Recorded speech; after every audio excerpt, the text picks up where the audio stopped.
오늘 저는 여러분과 안식일에 관한 말씀을 좀 드리려고 하는데 세 가지를 이야기할게요. 첫 번째는 안식일은 우리에게 어떤 의미가 있는가, 왜 제정하셨을까?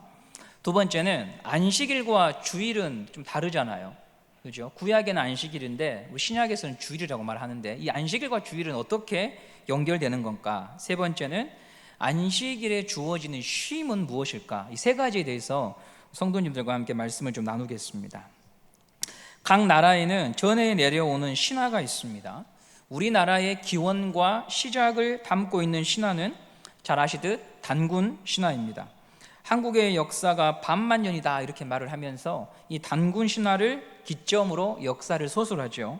단군 신화는 고조선이라고 하는 나라가 한반도에 세워지게 된 이야기를 담고 있습니다. 잘 아시듯 호랑이와 곰이 굴에 들어가서 마늘과 쑥만 먹고 사람이 되려고 하다가 호랑이는 못 버티고 곰은 버텨서 사람이 되지요.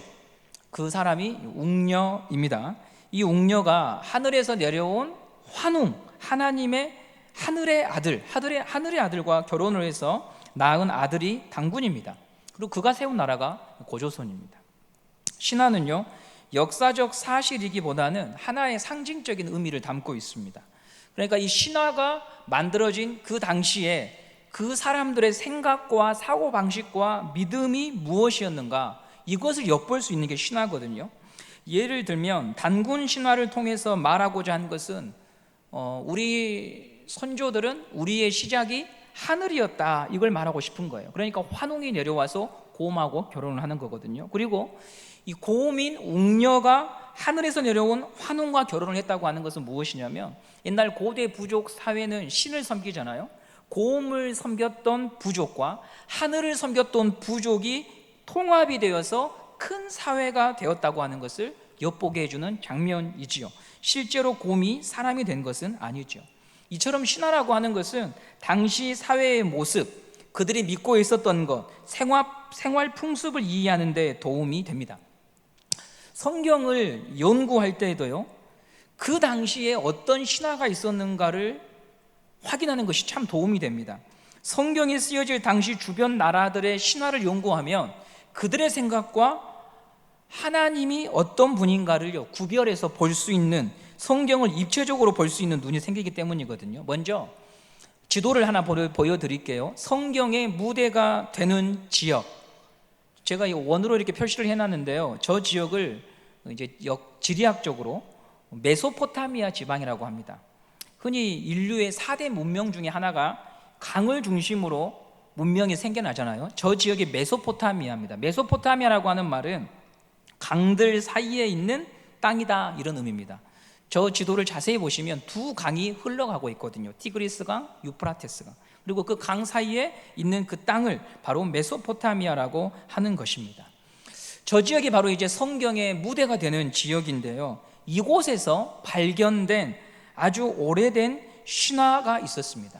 이 신화를 담고 있는 책이 발견되는데, 그 책을 한번 두 번째 그림을 보도록 하겠습니다. 당시에는 종이가 없으니까 흙판에다가 글을 썼습니다. 저게 이제 글이에요. 저게 글이고요. 좀 더 큰 그림으로 보면은요, 세 번째 그림 보여주시겠습니까? 서령 문자라고 하는데요, 뭔지 하나도 모르겠어요. 그죠? 저희 아들 주환이가 그림 그린 것처럼 막 그려놨어요. 학자들은 정말 대단한 것 같아요. 저걸 해석하는 거예요. 저걸 해석해가지고 어떤 게 적혀져 있는가를 본 거죠. 저기에 에뉴마 엘리시라고 하는 신화 이야기가 저 흙판에 담겨져 있습니다. 에뉴마 엘리시, 한글말이 아니니까 여러분 어렵잖아요. 그냥 오늘 듣고 잊으셔도 됩니다. 이 에뉴마 엘리시는 인류의 역사 가운데에서 가장 오래된 신화 이야기입니다. 그래서 중요해요. 인류의 역사 가운데 가장 오래된 신화 이야기. 에뉴마 엘리시라고 하는 이름은 어디서 따왔냐면, 그 책의 가장 첫 구절에 있는 단어들을 그냥 그대로 베껴 쓴 거예요. 이름을 붙일 수가 없어서 그냥 그 책에, 창세기라고 한다면 태초에, 이걸 이렇게 붙인 거예요. 태초에 책. 에뉴마 엘리시라고 하는 것은 그때 그 높은 곳에서라고 하는 의미를 가진데, 그렇게 그냥 책 이름을 붙였습니다. 저 책에 담겨져 있는 신화의 내용이 무엇이냐, 이것을 여러분들에게 말씀드리려고 하는 건데요, 신들의 이야기예요. 두 신이 나옵니다. 마루둑이라고 하는 신하고 티아벳이라고 하는 신이 전쟁을 벌여요. 이 싸움에서 마르둑이 승리를 해요. 이 마르둑이 티아벳을 죽이고 나서 그 시신을 가지고 티아벳의 상반신을 가지고는 하늘을 만들고 하반신을 가지고는 땅을 만들어요. 그러니까 천지창조예요. 하늘과 땅을 만든 이야기예요. 신의 사회에서도 질서와 서열이 있었어요. 그래서 서열이 낮은 신들은 서열이 높은 신들의 먹고 마실 것을 늘 준비해야 됩니다. 계급이 낮은 신들은 이 일이 너무 고통스러워서요, 마르둑에게 찾아가서 이렇게 호소합니다. 마르둑이요, 우리가 너무너무 고생합니다. 우리도 좀 쉬고 싶습니다. 그러니까 사람을 만들어서 우리가 하는 일을 그들에게 좀 맡겨주십시오. 이렇게 말을 하죠. 그래서 이 마르둑이 요청을 듣고 사람을 만드는데 어떻게 만드는가 하면, 좀 전에 싸워서 이겼던 티아벳, 그 티아벳의 하수인인 킹구라고 하는 뱀 모양의 신을 죽여서 그 피를 가져다가 사람을 만들어요. 그래서 서열이 낮은 신들의 요구처럼 모든 노동을 인간에게 맡겨버려요. 자, 이것이 왜 중요하냐면, 성경의 무대가 되는 메소포타미아 지방에서 가장 오래된 신화의 이야기인데, 이 신화를 보면 그때 당시에 사람들이 사람을 어떤 존재로 생각했는가가 여기에 담겨져 있는 거예요. 사람은요, 어떤 존재냐? 그 당시에 끊임없이 일해야 돼요. 누구를 위해서 일하느냐? 나를 위해서 일하는 게 아니에요. 신을 위해서 일해야 돼요. 그럼 누가 신인가? 왕이 신이죠. 왕이 신이에요. 소수의 특권층, 왕족이 신인데, 이 고대 사회에서는 왕이 신의 아들로 여겨졌고, 그 신을 위해서 태어날 때부터 죽을 때까지 그를 위해서 일하는 존재가 사람이에요. 즉 모든 사람들이 노예지요. 요즘처럼 인권, 주 52시간, 최저임금 이런 게 없지요. 왕의 일과를 위해서 모든 것을 가져다 바치고 학대받고 일해야 되는 것이 사람의 운명이었어요. 우리는 이런 신화를 통해서 고대 사회에서 사람이 어떤 위치였는가를 엿볼 수 있는 거죠. 실제적으로 성경을 보면 출애굽기 1장 13절 14절 말씀을 보겠습니다. 출애굽기 1장 13절 14절입니다. 시작. 이스라엘 자손에게 일을 엄하게 시켜 어려운 노동으로 그들의 생활을 괴롭게 하니 곧 흙 이기기와 벽돌 굽기와 농사의 여러 가지 일이라. 그 시키는 일이 모두 엄하였더라. 모세오경이 쓰여졌던 시대도 그 시대로부터 좀 떨어진 시대이긴 하지만 비슷한 구조를 가지고 있었던 거예요. 피라미드 구조입니다.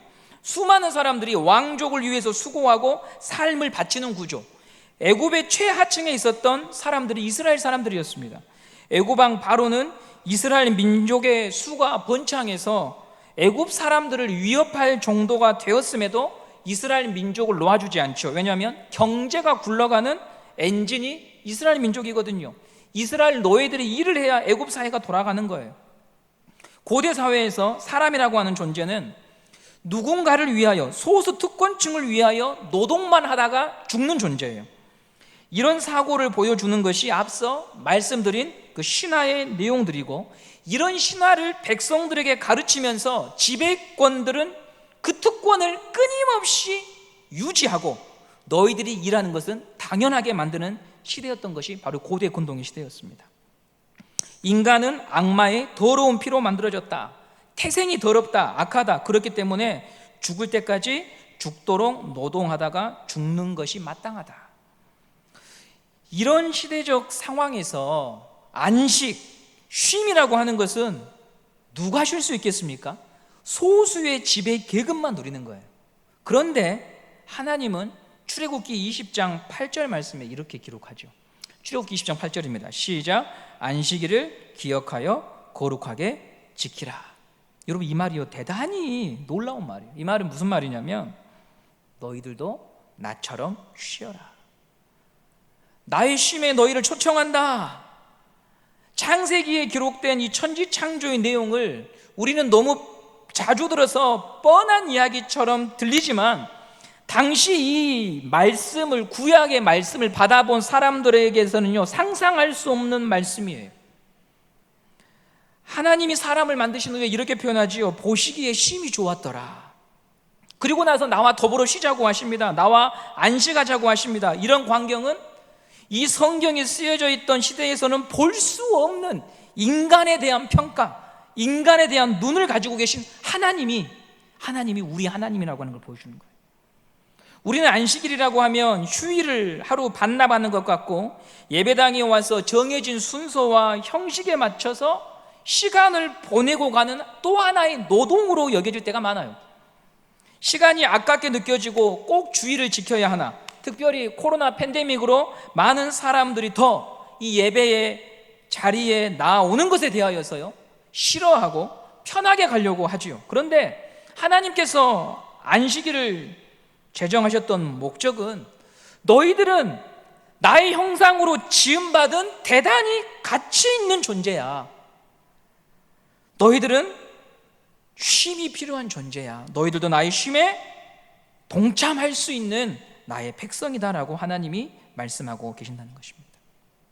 고대 근동의 신화가 보여주듯 악마의 피로 만들어진 것이 사람이 아니라 하나님의 형상대로 지음받고 나를 대신해서 만물을 다스리는 특권을 부여받은 존재가 사람이라고 하는 것, 그것을 하나님이 우리들에게 알려주고자 안식일을 제정하신 거예요. 그러니 이 말씀을 받은 이스라엘 사람들은요 감격했을 거예요. 이스라엘이 이 말씀을 받을 때가 애굽에서 빠져나와서 2달 만에 시내산에 당도하거든요. 불과 2달 전에는 노예였습니다. 자유가 없고 쉼이 없어요. 그런 사람들에게 하나님은 이 말씀을 주시면서 나의 쉼에 참여해라 라고 하나님이 명령하셨던 것이었습니다. 그러므로 우리는 안식일을 지키는 것에 대한 부담감, 또 오해하고 있던 것에 대해서 오늘 이 예배를 통해 우리가 다시 생각해 볼 수 있는 시간이 되기를 바랍니다. 하나님이 안식일을 제정하신 것은 사람을 귀찮게 하거나 혹사시키기 위함이 아니라 복 주시고자 합니다. 사람의 가치를 찾고 회복하기 위해서 안식일을 제정하신 것입니다. 하나님의 호의로운 초청이고 복 주시고자 하는 하나님의 마음이 담겨 있습니다. 그래서 오늘 본문에서도 예수님이 손 마른 자, 한쪽 손이 불구인 자를 고쳐주십니다. 안식일은 바로 그런 날이라고 하는 거예요.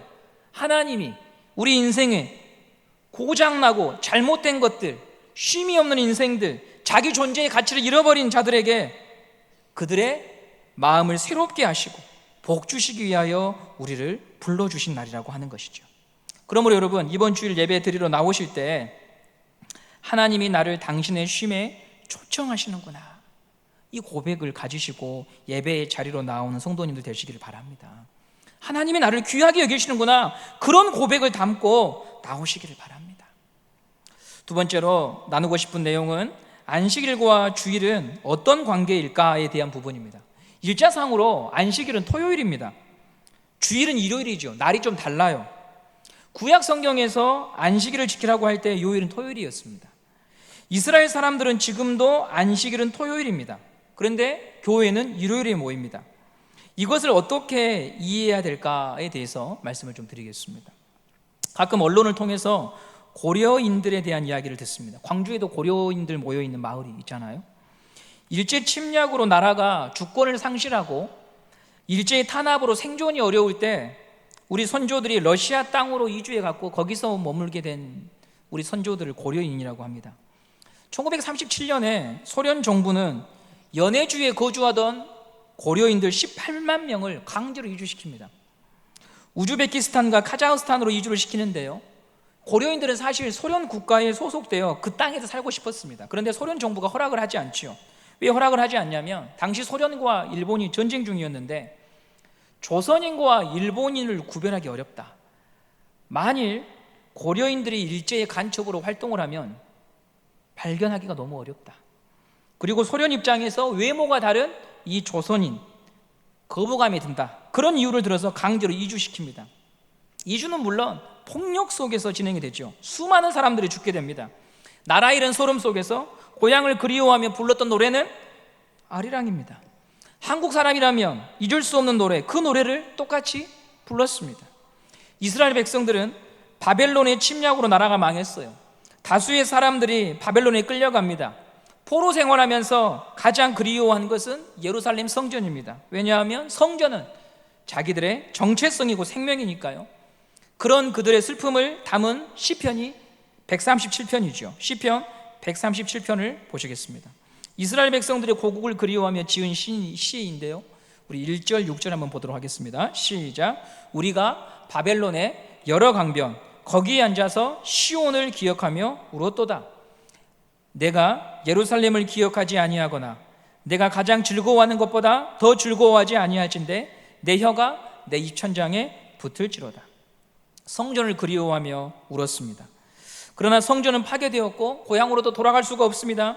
수말리 떨어진 이국 땅에서 이스라엘 백성들은 생각합니다. 도대체 왜 하나님의 선택받은 우리 민족은 이렇게 되었을까? 어떻게 나라를 빼앗기고 성전이 다 무너지게 된 것일까? 그것에 대해 고민하면서 내렸던 결론이 뭐냐면 하나님의 말씀에 순종하지 않은 대가다라고 그들이 결론을 내립니다. 그래서요, 이런 역사를 반복하지 않기 위해서 시작한 일이 뭐냐면 끌려간 그 이방 땅에서 신앙의 유산을 다음 세대들에게 물려주는 일을 합니다. 이런 과정에서 만들어진 것이 회당이에요. 성전으로 갈 수 없으니까, 고향 땅으로 갈 수 없으니까 포로된 땅에서 3, 4, 5 모여서 회당을 만들고 그 회당에서 아브라함의 하나님, 이삭의 하나님, 야곱의 하나님을 가르쳐요. 구약 성경을 읽어줍니다. 이런 일을 전문적으로 하던 사람들의 서기관이고 말씀을 해석하고 구약 성경을 필사해서 후세대들에게 전달해 주었던 것이죠.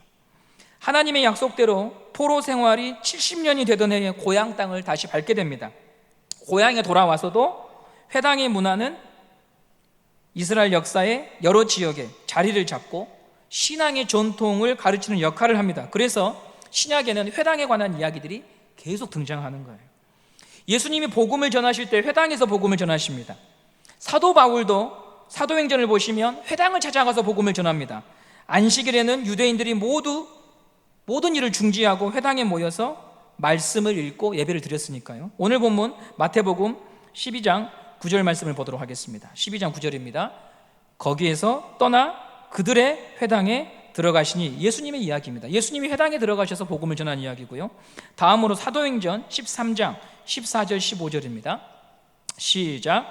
그들은 버가에서 더 나아가 비스디아 안디옥에 이르러 안식일에 회당에 들어가 앉으니라.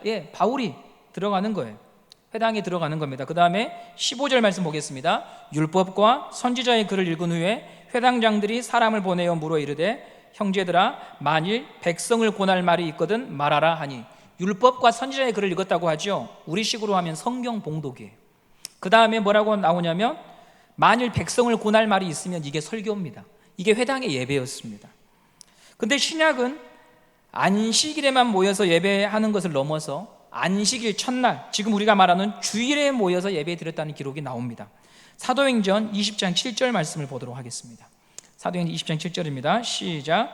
그 주간에 첫날에 우리가 떡을 떼려 하여 모였더니 바울이 이틀날 떠나고자 하여 그들에게 강론할새 말을 밤중까지 계속하며. 그 주간의 첫날입니다. 여러분 달력을 보시면 월화수목금토일로 되어 있지 않고 일월화수목금토로 되어 있습니다. 매주의 첫날은 일요일입니다. 바로 그날에 모여서 떡을 떼었다, 성찬식을 했다는 거죠. 성찬은 예배의 한 요소입니다. 초대교회는 그러면 이 본문이 우리에게 말해주는 게 뭐냐? 토요일 안식일에도 모이고 주일에도 모였다는 거예요. 안식일에 모인 전통과 주일에 모인 예배 모임이 함께 갑니다. 고린도전서 16장 2절 말씀을 보겠습니다. 고린도전서 16장 2절입니다. 시작. 매주 첫날에 너희 각 사람이 수입에 따라 모아두어서 내가 갈 때에 연보를 하지 않게 하라. 매주 첫날에 모였지요. 주일에 모였습니다. 그때 뭘 하냐면 연보, 헌금에 대한 이야기를 합니다. 그때 모여서 헌금해라. 예배의 한 부분이지요. 이 본문도 초대교회 성도들이 안식일에 모이고 또 주일에도 예배를 드렸다고 하는 것을 알려줘요. 이렇게 안식일에도 모이고 주일에도 모였던 것들이 이제는 시간이 흐르면서 안식일에 대한 모임들이 서서히 없어지기 시작합니다. AD 70년에 로마가 이스라엘을 침략하거든요. 그때 예루살렘 성전이 또 한 번 파괴됩니다.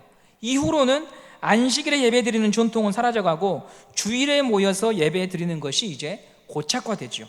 마지막으로 한번 볼 수 있는 본문이요, 요한계시록 1장 10절입니다. 요한계시록 1장 10절입니다. 시작. 주의 날에 내가 성령에 감동되어 내 뒤에서 나는 나팔 소리 같은 큰 음성을 들으니, 여기서 보시면 주의 날이라고 나옵니다. 이게 주일입니다. 주일이라고 하는 단어가 이제 사용이 되죠. 요한이 반모섬에서 하나님의 환상을 본 그 날, 주의 날, 이 주님의 날이 성경 속에서 이제 서서히 부각이 되는 것입니다. 왜 주님의 날 주일이 중요합니까? 모든 사망 권세, 죽음을 이기신 예수님께서 부활하신 날이기 때문이죠. 구약의 약속을 성취하고 또한 하나님의 메시아임을 선포하고 증명하신 날이 주일입니다. 이런 연유로 해서 교회는 안식일이 아닌 주일에 모여 예배하게 되었던 것이었습니다. 그러므로 저와 여러분이요, 주일에 모여서 예배 드린다고 하는 것은 어떤 의미가 있냐면, 나는 부활하신 주님을 믿습니다, 이런 고백을 하는 거예요. 나는 부활하신 주님을 믿습니다. 안식일을 성취하신 예수 그리스도를 믿습니다. 구약의 말씀을 성취하신 예수님을 믿습니다. 이 고백을 하는 게 바로 주일에 나와 예배하는 성도들의 고백인 것입니다. 이제 마지막으로, 그럼 주일에는 어떤 쉼이 있는가, 이 말씀을 드리고 마치겠습니다. 사람은 나이가 들어갈수록 부모님에 대한 생각이 깊어집니다. 인생이 힘들 때 고향 생각하게 되고요, 부모님 생각을 하게 됩니다. 어머님 얼굴 한 번만 보면 좋겠다, 아버지 얼굴 한 번만 보면 좋겠다. 여러분 혹시 힘든 날에 꿈을 꾸셨는데 어머니 얼굴을 보고 아버지 얼굴을 보신 날들이 있으십니까? 그 날의 마음이 여러분 어떠세요? 그날의 마음이 참 애잔합니다. 엄마 보고 싶다, 아버지 얼굴 한번 보고 싶다, 이런 마음이 들거든요. 저도 아버님이 돌아가셨기 때문에 아버님이 꿈에서 나온 그 날들에 대한 기억들을 갖고 있어요. 특별히 그런 날들은요, 굉장히 삶이 고단할 때 그런 일들이 있더라고요. 왜 우리는 어머니 아버지를 찾을까요? 어머니 아버지의 품이 우리 영혼의 안식처거든요. 우리는 주일 예배를 통해서 고아처럼 나 홀로 살아가는 인생이 아니라 고아로 나를 버려두지 아니하시고 나와 함께 하시는 하나님을 만나는 시간을 갖게 됩니다. 이 사실이 내 안에 믿어질 때 사람이 줄 수 없는 평안이 위로부터 임하는 것이죠. 제가 지난주에 학생들에게 이런 예화를 자주 말했습니다. 드라마, 우리 성도님들도 많이 보실 텐데요, 드라마 가운데 소위 막장 드라마라고 해서요, 내용도 없고 배울 것도 없는 드라마가 참 많습니다. 보통 아침에 그런 드라마를 제가 학창시절을 생각을 하면 많이 했던 것 같아요. 맨날 싸우고 만났다 헤어졌다, 내용이 거의 없어요. 그냥 막장이죠. 반면에 사람의 가슴을 따뜻하게 해주는 드라마가 있습니다. 우리 부모님 세대들은 사랑이 뭐길래, 엄마의 바다, 이런 드라마 아실 거예요. 또 한지붕 새가족, 이런 것도 했던 것 같아요. 우리 청년들은 슬기로운 의사생활, 이런 드라마를 좋아해요. 사람의 마음을 뭉클하게 하는 드라마 같은 경우에 이것을 쓴 작가가 누군가 하고 찾아보게 되거든요. 그러면 이 작가가 쓴 드라마가 어떤 것들이 있는지를 쫙 살펴보면요, 대체적으로 그 흐름이요, 비슷해요. 따뜻하고 감동적입니다. 막장이 아니고 뭔가 인간이 잊어버린 가치, 사람은 이래야 돼 라고 하는 것들을 교훈을 주려고 하는 그런 드라마들을 끊임없이 쓰는 작가들이 있다는 거죠. 제가 왜 이런 이야기를 하는가 하면, 하나님은 이 세상의 이야기와 우리 인생의 이야기를 풀어내시고 쓰시는 작가이고 감독자이고 연출자예요. 우리는 그 하나님이 쓰시는 인생의 무대를 걸어가는 거예요. 하나님이 맡겨주신 역할들이 있고 우리는 그 역할을 되도록 충성되게 표현하고 소화하기 위해서 오늘 저와 여러분이 분투하고 있어요. 그런데 때때로 당황스러운 장면을 만나죠. 어디로 가야 될지, 어떻게 해야 될지 모르는 순간들이 있어요. 왜 이러실까? 아니 어떻게 나한테 이렇게 하실 수 있을까? 그럴 때 바라봐야 될 것이 무엇인가 하면, 이 인생 이야기를 써내려 가시는 하나님의 선하심을 믿어야 된다고 하는 거예요.